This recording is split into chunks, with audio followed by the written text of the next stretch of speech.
আপনারা চুপচাপ বসে থাকেন আর আমাদের মুসলমান ভাইদেরকে অন্য হত্যা করে দিনের আলোতে। আমাদের এই চুপচাপ বসে থাকার কারণেই তারা সুযোগ পায়। বিপ্লব মানে জীবন দেয়া বসে থাকা নয়, সে কোনো দিন আসবে না রে করো যদি ভয়। আমাদের ইমান দুর্বল, বটিতে ধার কমে গেছে, এই ধারটা দেওয়ার জন্য হইলেও দরকার আছে। আসবে বিজয় রক্ত আর জীবনের বিনিময়। ভয় করব কাকে কাকে কাকে? আসবে বিজয় রক্ত আর জীবনের বিনিময়। বিপ্লব মানে জীবন দেয়া বসে থাকা নয়। আমি আসতে যেও ভাবছি কি করব কি বলবো, সে কোনো দিন আসবে না রে করো যদি ভয়। লড়াইয়ের ওই ময়দানেতে যেতে তোমাকে হবে। তো চিন্তা করলাম এই জিনিসটা বলা যায়, প্রয়োজনে সব রক্তটুকু জমিনেই ঢেলে দেবে।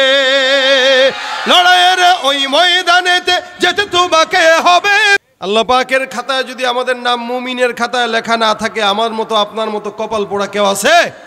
তবুও তোমায় লড়তেই হবে, মানিবে না পরাজয়। আমি তাহাজ্জুদ 80 রাকাত পড়ি, অথবা বললাম যে আমি ঘুম থেকে উঠেই কোরআন তরি তাসবিহ খুঁজি, জায়নামাজ খুঁজি।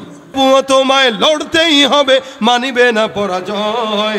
এটা আমি দাবি করতে পারলাম, কিন্তু আল্লাহ পাকের আমল, আল্লাহ পাকের খাতায় আমার নামটাকে আদৌ কি মুমিনের খাতায় আছে কিনা এটা চিন্তার বিষয়। বিপ্লব মানে জীবন দেয়া বসে থাকা নয়। যারাই নিজেরা নিজেকে মুমিন বলে এরা মুমিন না। বলতে পারে যে আমি মুমিন, বলতে পারে যে আমি মুসলমান, সে কোনো দিন আসবে না রে করো যদি ভয়। বিপ্লব মানে জীবন দেয়া বসে থাকা নয়, সে কোনো দিন আসবে না রে করো যদি ভয়। ভাইরা আমার, যে আয়াতে কারিমা তেলাওয়াত করেছি এই আয়াত আমাদের জন্য অত্যন্ত গুরুত্বপূর্ণ। আমাদের সমাজে আমরা প্রত্যেকজন মুমিন, এখানে আপনারাও মুমিন, আমিও মুমিন, কিন্তু আল্লাহ পাকের খাতায় কতটুকু মুমিন হতে পেরেছে এটা চিন্তার বিষয়। একদল বান্দা যারা নিজেরা নিজে এদেরকে মুমিন বলে, আল্লাহকে বিশ্বাস করি এই কথাও বলে, আখিরাতকে বিশ্বাস করি ওই কথাও বলে, কিন্তু আমার আল্লাহ পাক রব্বুল আলামিন বলেন এরা কারা বান্দা মনে রাখবা, যারা আল্লাহকেও বিশ্বাস করার কথা বলে, আখিরাতকেও বিশ্বাস করার কথা বলে, যখন তাদের সঙ্গে মিশে তখন তাদের সঙ্গে তেল মিলায়, যখন মুসলমানের সঙ্গে মিশে তখন মুসলমানদেরকে তেল দেয়। কিন্তু এরা মুসলমানও না, ইহুদিও না। আল্লাহ বলেন এরা মুমিনও নয়, এরা হলো মুনাফিক। মুনাফিকের আলামত হলো এইটাই, যারা একবার এক জায়গায় আরেকবার আরেক জায়গায়। সরকারি দল ক্ষমতায় থাকলে সরকারি দলের সভাপতি, বেসরকারি দল ক্ষমতায় যখন আসে তখন তাদের দলের সভাপতি। এই দল আসে তো এই দলের সেক্রেটারি, ওই দল আসে তো ওই দলের সেক্রেটারি। অর্থাৎ যখন যেই দল আসে তখন তারা সেই দলে যায়, আছে না না? ভাইরা আমার খুব বুঝেন, এদের উদাহরণ আল্লাহ পাক ডাক দেয়া বলেন মুযাবযাবিনা বাইনা যালিক লা ইলাহা উলা ওয়ালা ইলাহা উলা। এদের হালত হলো এরা একবার এখানে একবার ওখানে, এরা দুদুল্যমান অবস্থায় থাকে, যার কারণে দুই নৌকায় পা যখন কোনো বান্দা দেয় তখন নৌকা দুইটা দুদিকে চলে যায়, মানুষটা নিচে পড়ে মারা যায়। এ মুসলমান, এই কারণে মানুষ যদি নিজেকে মুসলমান দাবি করে মুসলমান হতে পারে না। মুসলমান ইমানদার দাবি করা যায় লেকিন হওয়া যায় না। মনে রাখবেন, ইমানদার একজন মুমিন, তাকে মুমিন বলে পরিচয় করে দেওয়ার দরকার হয় না, তার চেহারা দেখলেই বোঝা যায় সে ইমানদার।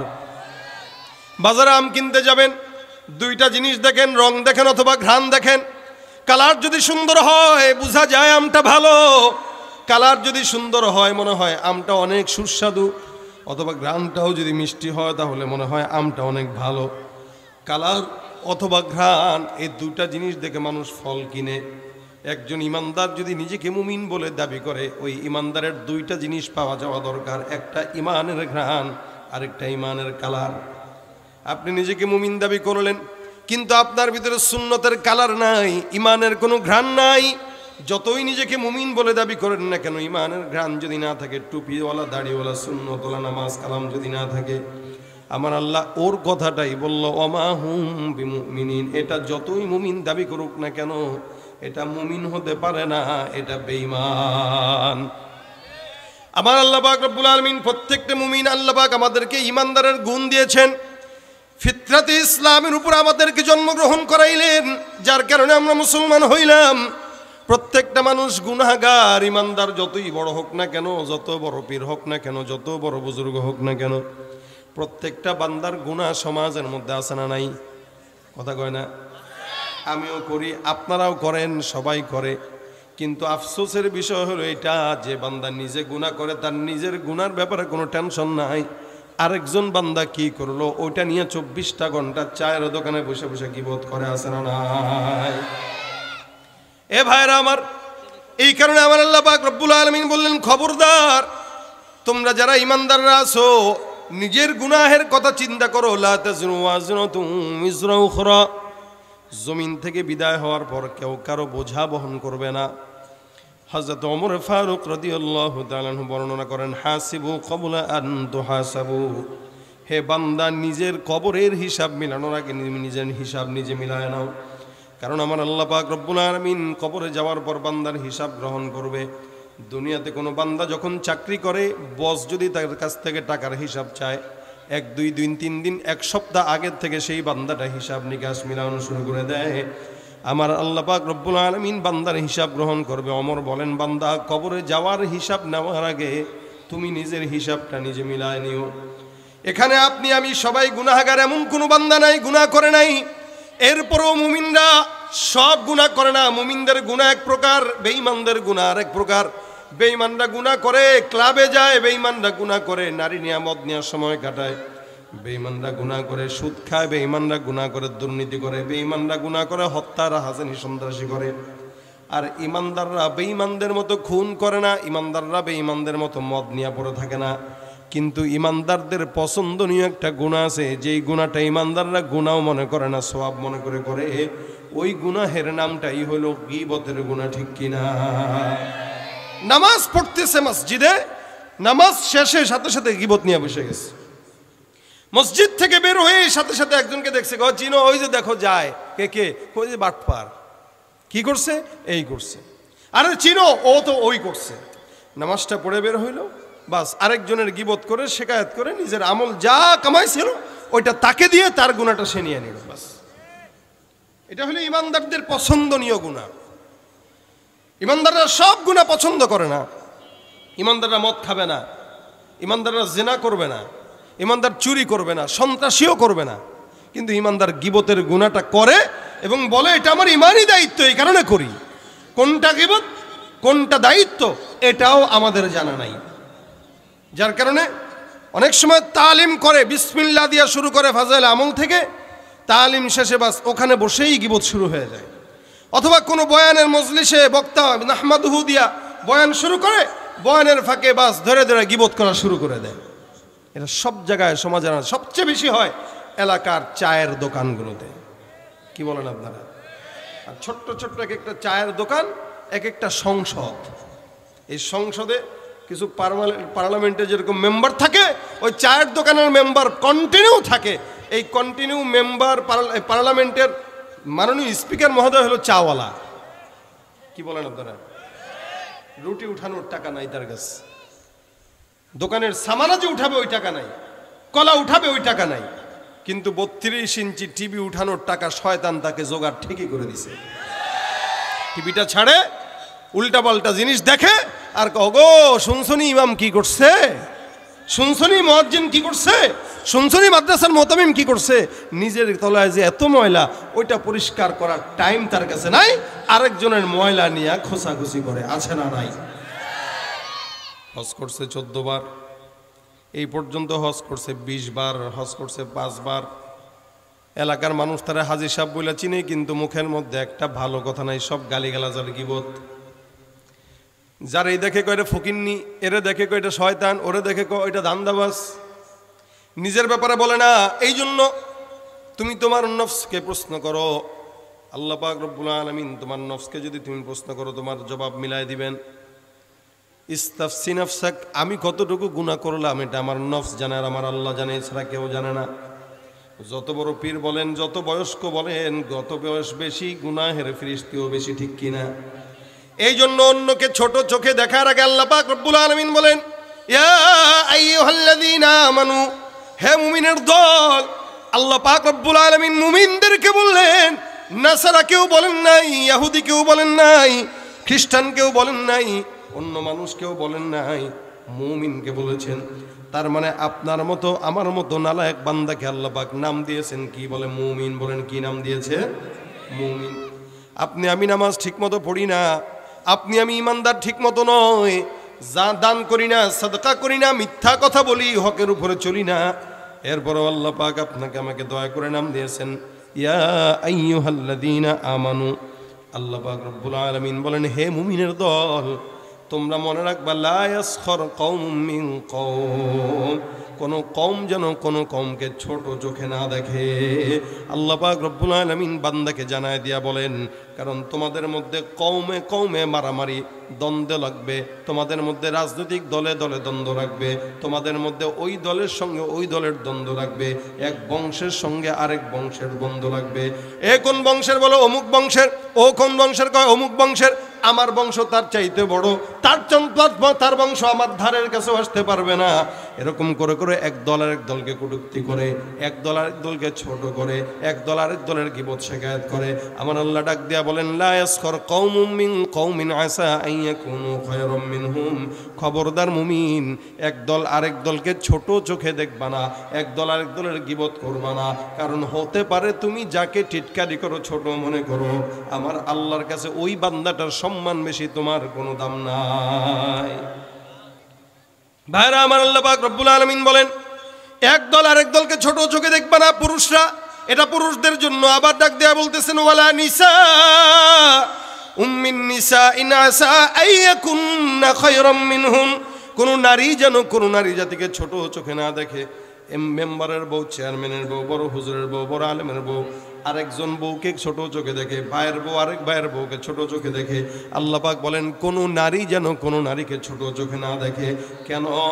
যেই নারীকে ছোট চোখে দেখা হয়, হতে পারে আল্লাহর দরবারে ওই ছোট চোখে দেখনেওয়ালা নারীর সম্মান অনেক বেশি। এজন্য দুনিয়াতে কেউ এই কথা বলতে পারে না, ভাই আমার দাম আল্লাহর কাছে বেশি, না আমি না আপনি।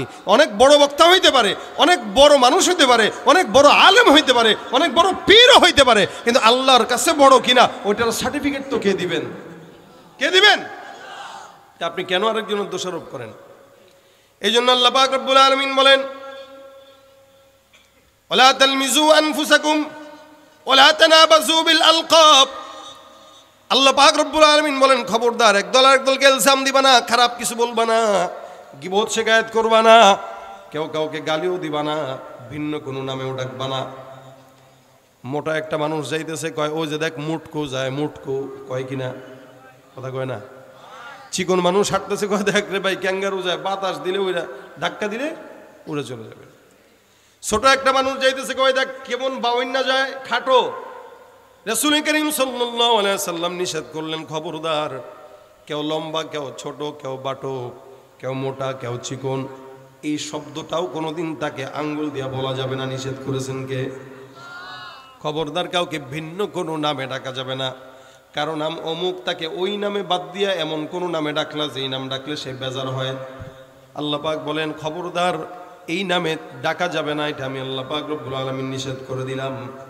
নবী করিম সাল্লাল্লাহু আলাইহি ওয়াসাল্লামের বিবি হযরত সাফিয়া রাদিয়াল্লাহু তাআলা আনহা একবার ঘরের মধ্যে আসলেন, আম্মা জান আয়েশা দেখলেন হযরত সাফিয়া হয়তো একটু খাটো অথবা একটু মোটা ছিলেন। আম্মা জান আয়েশা রাদিয়াল্লাহু তাআলা আনহা তার ব্যাপারে মন্তব্য করলেন, হাকাযা, এটা মনে মনে মন, অর্থাৎ সাফিয়া একটু মোটা, নবী আপনি কেমনে তারে পছন্দ করলেন?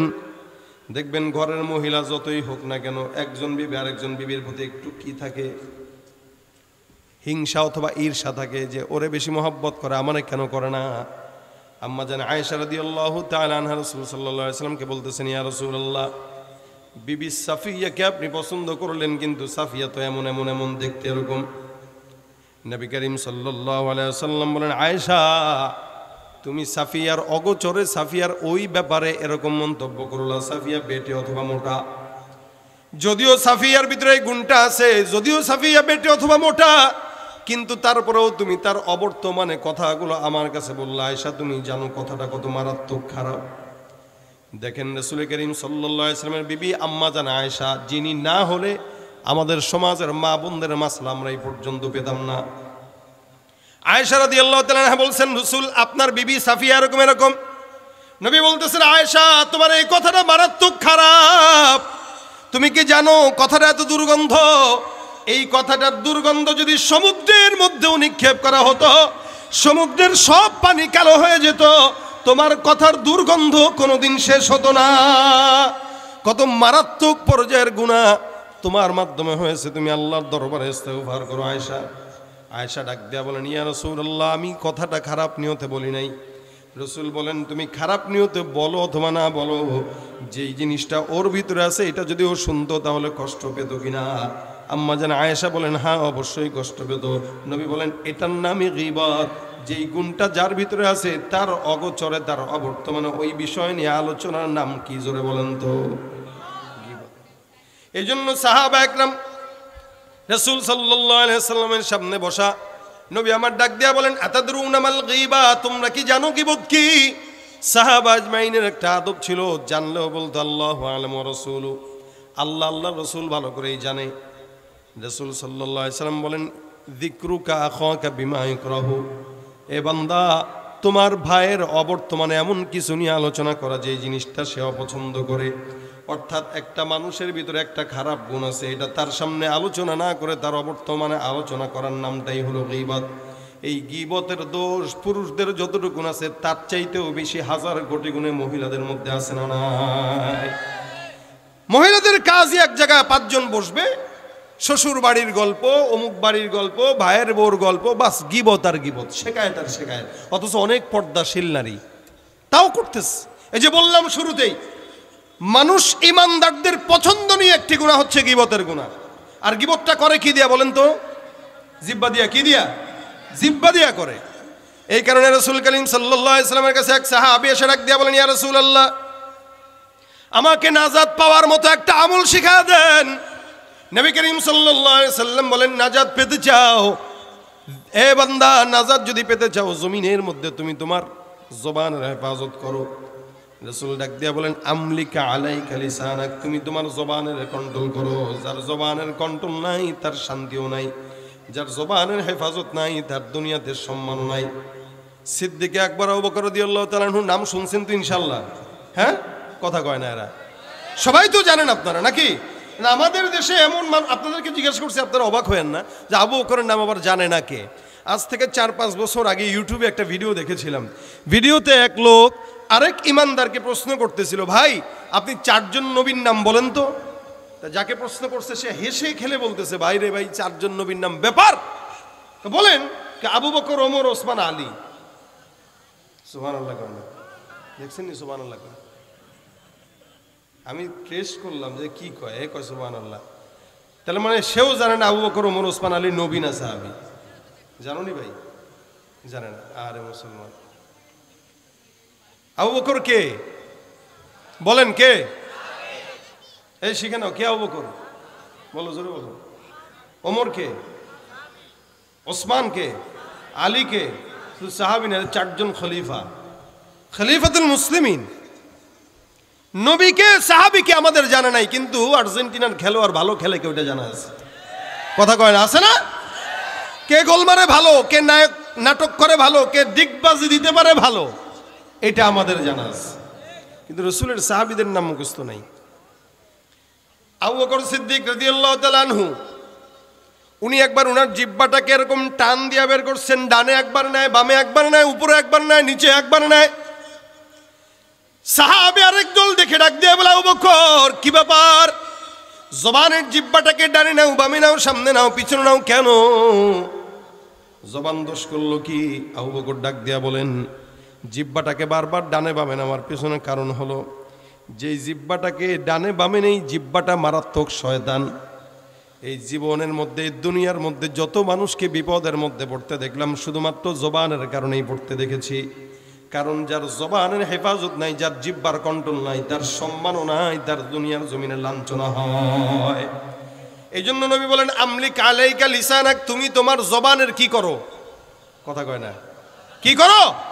জবানের হেফাজত করো। তোমার জবান তোমার কাছে, যার জবানের গ্যারান্টি নাই তার সম্মানের গ্যারান্টি নাই, যার জবানের গ্যারান্টি নাই তার ক্ষমতারও গ্যারান্টি নাই। এক কথা বইলাই জবান দিয়া 40 মিনিটের মাথায় দাদার বাড়ি চলে গেছে। কথা কি ঠিক না? যদি না বলতো ওই কথা যাইতনি, কথা কয় না, বুঝেন না আপনারা, বুঝছেননি কি বলছে জবান দিয়া? বলেন বলেন, বলা দরকার ছিল কিন্তু বলছে। কি দিয়ে বলছে? জিহ্বা দিয়া, পিছন দিয়ে তার বলে নাই।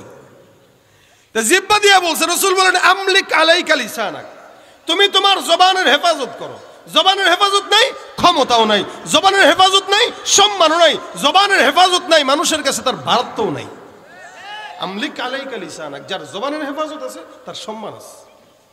এই জন্য আবু বকর বলেন আমি আমার জিহ্বাটাকে একটু শাসন করি যেন উল্টাপাল্টা কথা না বলে। কালাম, কথা, বাক্য এটা দামি জিনিস। যতক্ষণ ভিতরে থাকে সব মানের সঙ্গে দামি থাকে। বের হইলে হালত হয় দুইটা, হয়তো দুর্গন্ধ ছড়ায় নয়তো সুগন্ধি ছড়ায়। কিন্তু সমাজের অধিকাংশ মানুষের জবান দিয়ে দুর্গন্ধ ছড়ায়, সুগন্ধি ছড়ায় না। কারণ কি? অধিকাংশ মানুষ কথা বলে অযথা, অধিকাংশ মানুষ কথা বলে অযথা আর না বুঝে না জেনে। অধিকাংশ মানুষ কথা বলে অপ্রয়োজনীয়, প্রয়োজনীয় কথা বলে না। নবী করিম সাল্লাল্লাহু আলাইহি ওয়াসাল্লাম বলেন আমলিক আলাইকা লিসানাক, নাজাত যদি পেতে চাও জবানের হেফাজত করো। আরেক হাদিসে পয়গম্বর বলেন মান সাকাতা নাজা, যেই বান্দা যত বেশি চুপ থাকবে আল্লাহ পাক ওই বান্দাকে তত আগে আগে নাজাত দিয়ে দিবেন। সুবহানাল্লাহ। এই জন্য বোবা হওয়া, বোবা মানুষের শত্রু নাই। কথা আছে না, যার বোবা ওর কোনো শত্রু নাই, কোনো কথাও জানে না, ওর কোনো শত্রুও নাই। আর যে কথা বলে বেশি তার ভুলও হয় বেশি, শত্রুও বাড়ে বেশি। ভাইরা আমার দেখেন, হযরত আম্মা আয়েশা রাদিয়াল্লাহু তাআলা আনহা বলতেছেন সাফিয়া এমন, নবী বলেন তোমার কথা যদি সমুদ্রের মাঝখানে ফেলা হতো সমুদ্রের পানিও দুর্গন্ধ হয়ে যেত, মাগার তোমার কথা দুর্গন্ধ শেষ হতো না। তার মানে কথাটা এমন মারাত্মক বলছো। সাহাবা একরাম ডাক দিয়া বলেন হুজুর, আমরা যদি এমন মানুষ নিয়ে কথা বলি যে এই মানুষের মধ্যে ওই গুণটা আছে অথবা দোষটা আছে, রাসূল বলেন হ্যাঁ ইনকানা ফিহি, যদি তার মধ্যে ওই গুণটা থাকে তাহলে তুমি আগতাবতাহু, তাহলে তুমি গীবত করলা। আর যদি ওই গুণটা ওর মধ্যে না থাকে তাহলে গীবত নয়, সেটা অপবাদ। আমার ভিতরে অন্যায় আছে, এটা নিয়ে আপনি আমার অগোচরে বলা বলি করতেছেন, মানুষের কাছে বলেন আরে ওরা তো চিনি, এ তো এই, ও তো এই, এটার নামই গীবত। এটা যদি করে তো কি হয়? আল্লাহ বলেন আইয়ুহিব্বু আহাদুকুম আইয়াকুলা লাহমা আখিহি মাইতান ফাকারিহতুমুহ। বান্দা যদি কেউ কারো গীবত করে, আল্লাহ পাকের আয়াতের কথা অনুযায়ী মনে হয় বোঝা যায় কেউ যদি কারো ইমানদার ভাইয়ের গীবত শিকায়াত করে তাহলে সে তার আপন মরা ভাইয়ের গোশত খাইল। নাউযুবিল্লাহ।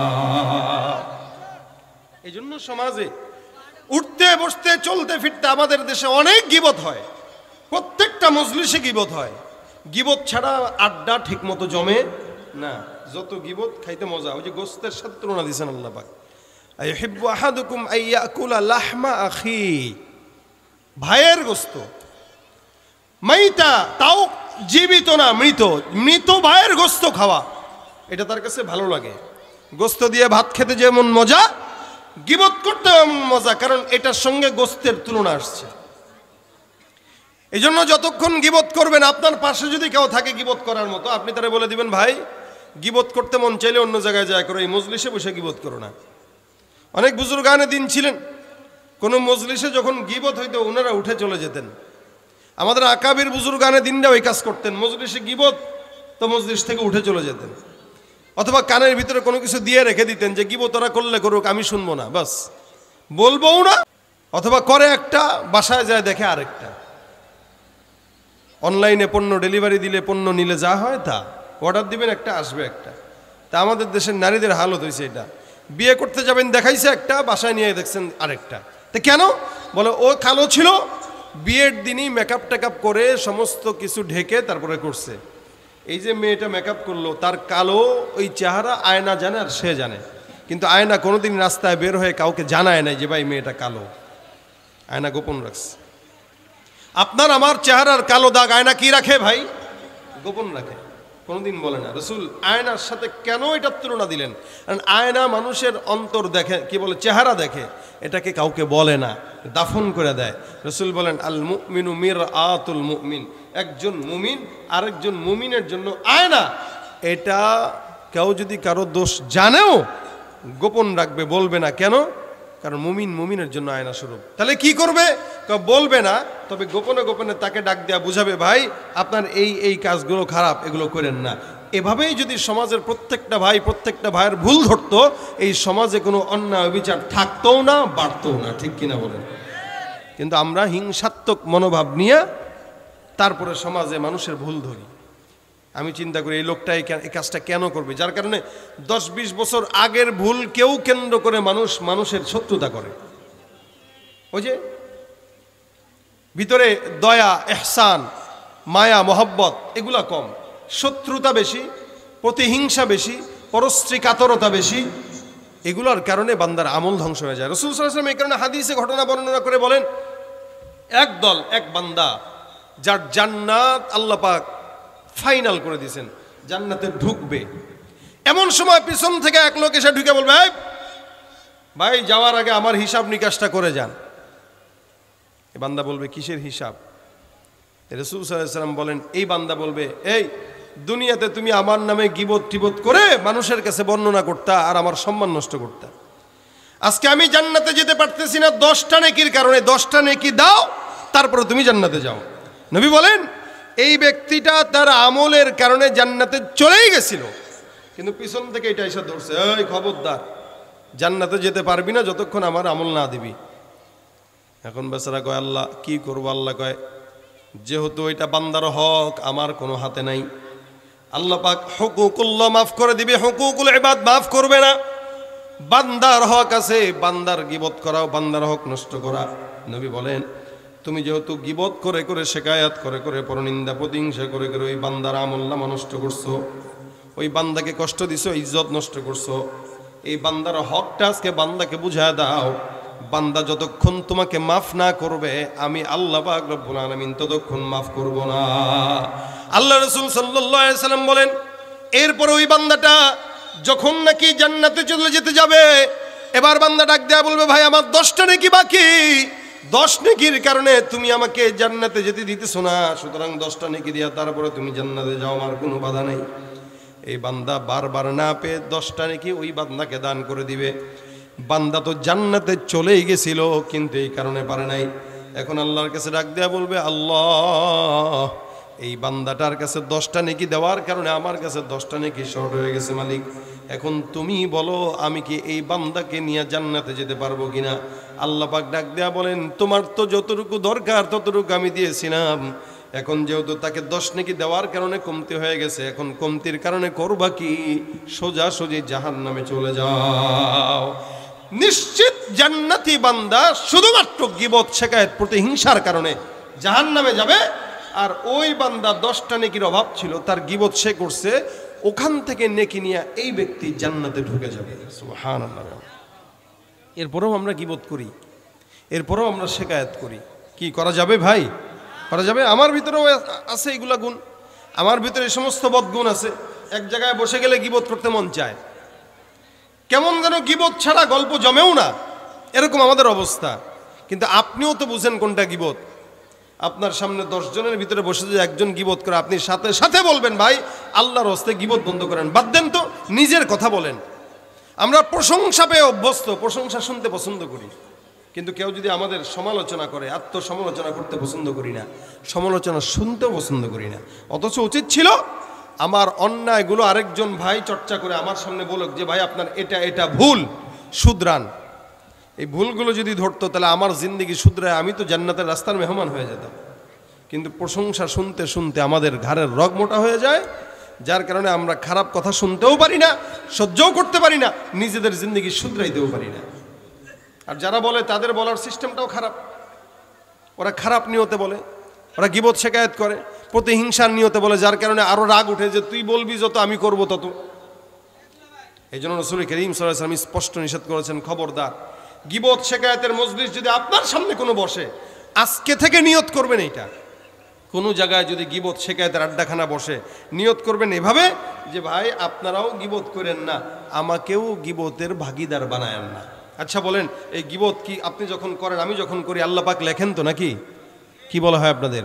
আল্লাহ পাক লেখেননি না? লেখেন না? লেখেন সব। ওয়াইন্না আলাইকুম লাহাফিজিনা কিরামান কাতিবিন। আল্লাহ পাক রব্বুল আলামিন বলে বান্দার সব কিছু লেখা হয়, সব কিছু লেখা হয়। শুধু তাই নয়, বান্দা জবান দিয়া যেটা উচ্চারণ করে সেটাও আল্লাহ পাক রব্বুল আলামিন লিপিবদ্ধ করে, কি করে না? জবান দিয়া যেটাই বের করবেন সেটা আল্লাহ পাক রব্বুল আলামিন লিখবেন।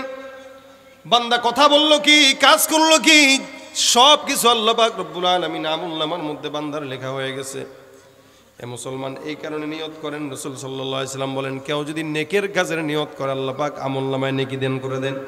রাসূল বলেন, মান হাম্মা বিহাসানাতিন, কেউ যদি একটা নেকের কাজের নিয়ত করে আল্লাহ পাক আমলনামার ভিতরে কাতাবাল্লাহু লাহু হাসানাতান কামিলা, পরিপূর্ণ নেকি আল্লাহ পাক তার আমলনামায় দান করে দেন। সুবহানাল্লাহ। কেউ যদি নেকের কাজের নিয়ত করে, আজকে নিয়ত করব আমরা এটা, যে আমি আমার জায়গা থেকে ইনশাআল্লাহ কারো কোনো গিবত আমি করব না। আপনারাও নিয়ত করেন, আমরাও করব না ইনশাআল্লাহ। বলেন ইনশাআল্লাহ। কারা কারা আজকে থেকে নিয়ত করব গিবত শেখায়ত করব না? আল্লাহ পাক আমাদেরকে আমল করার তৌফিক দান করুক। কষ্ট হয়েছে একটু হাতটা উঠাইতে, হাত নামান।